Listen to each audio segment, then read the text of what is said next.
Hello and welcome to Zeitgeist, where we talk about the psychology of the era, the science of games. I'm your host, Dr. Rachel Kowert, and on today's episode of Jargon Schmargon, we're going to be talking about gaming motivation. In game studies, we talk a lot about what motivates players to keep playing, beyond just simply the fact that games are fun. To understand these reasons why we keep coming back, for instance, to play the same game even though we've beaten it multiple times, or why we continue to try to beat a game that is unfairly hard, because no matter how hard you look, there are never enough ribbons to properly save. To understand these reasons or motivations, there have been several proposed models. Richard Bartle put forth what is often considered the first model of play motivations to describe why people would play MUDs, or multi-user dungeons. These are the prequels to MMORPGs, text-based MMORPGs, if you will. All roads lead to MMOs. You knew I was going to say it. Bartle explained this in his seminal 1996 paper where he identified 4 types of players: achievers, explorers, socializers, and killers. These categories were developed in a quadrant model where the x-axis represents a preference for interacting with other players versus exploring the world, and the y-axis represents a preference for interaction versus unilateral action. In later years, this model was expanded to better explain why some people might prefer single-player games versus multiplayer games while still sticking with these same 4 quadrants. Building off Bartle's model, Nick Yee put forward a model of motivation specifically tailored to MMORPGs in a seminal 2007 paper that has been widely cited throughout game studies and remains today the foundation of what we understand and know regarding play motivations. Yee identified 3 broad motivations for online gameplay, or MMORPG play specifically: achievement, social, and immersion. And each motivation is then further subdivided into specific subcomponents. Achievement is subdivided into advancement, mechanics, and competition. The social component is subdivided into socializing, relationship, and teamwork. And the immersion component is subdivided into discovery, role-playing, customization, and escapism.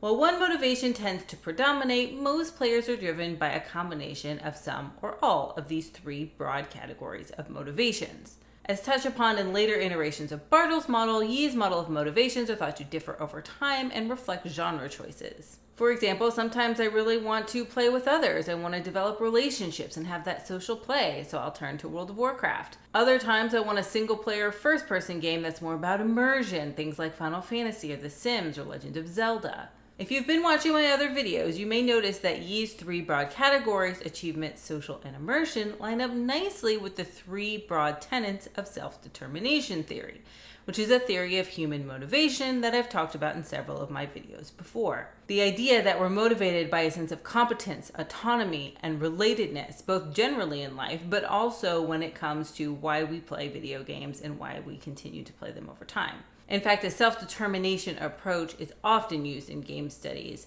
to look at play motivations and why we play certain games, why we play over time, why we persist through the ribbons. Since the development of his initial model, Yee has gone on to refine it through his work that he's doing with Quantic Foundry. Taking play motivation data from over 400,000 players, the researchers at Quantic Foundry have put together an empirical model that understands gameplay motivations through paired clusters. Looking at the refined model here, we see we've moved from 3 to 6 broad motivations, each with 2 subcomponents: action, social, mastery, achievement, immersion, and creativity. Under action, we see we have destruction and excitement. These are the players who want to set their gods free in black and white and watch their village destroyed. #deep cut. Under social, we have the subcomponents of competition and community. This is probably where you'll find the MMORPG enthusiasts. Mastery includes challenge and strategy. People who fall here probably like the mental challenge of civilization, for instance. Achievement has completion and power. The completionists. These are the players that need to hit 100% completion no matter how many foot races you have to win in Final Fantasy XII. It's 100-foot races. Immersion includes fantasy and story. These are the players that want to become completely absorbed in their characters or the world. Think games like Skyrim. And lastly, creativity, which includes design and discovery. This screams Minecraft to me. Now these categories can be further clustered together to make 3 broad clusters: achievement social, mastery achievement, and immersion creativity. As described by the researchers, action social is about immediacy and adrenaline rushes. Gamers who score high on these motivations want to be excited, whether by the game itself or interacting with other players. Mastery achievement is about cool-headed, long-term gaming. It seeks out gradual and cumulative mechanics, watching cities and farms growing over time. Immersion creativity is about play in the broadest sense of the word. It seeks out expansive and expressive play styles. It is curious and always testing the boundaries of the game. It's important to note that these motivations exist on a spectrum.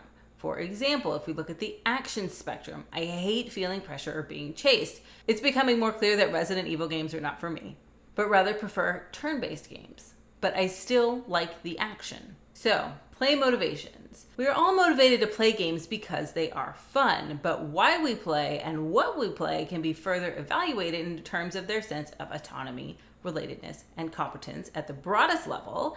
And at the most nuanced, we can think about these clusters of play motivations: action social, mastery achievement, and immersion creativity. What motivates you? If it's running from zombies and looking for ribbons, then we can't be friends. That's not true. We can be friends, but I'll be over here playing Animal Crossing.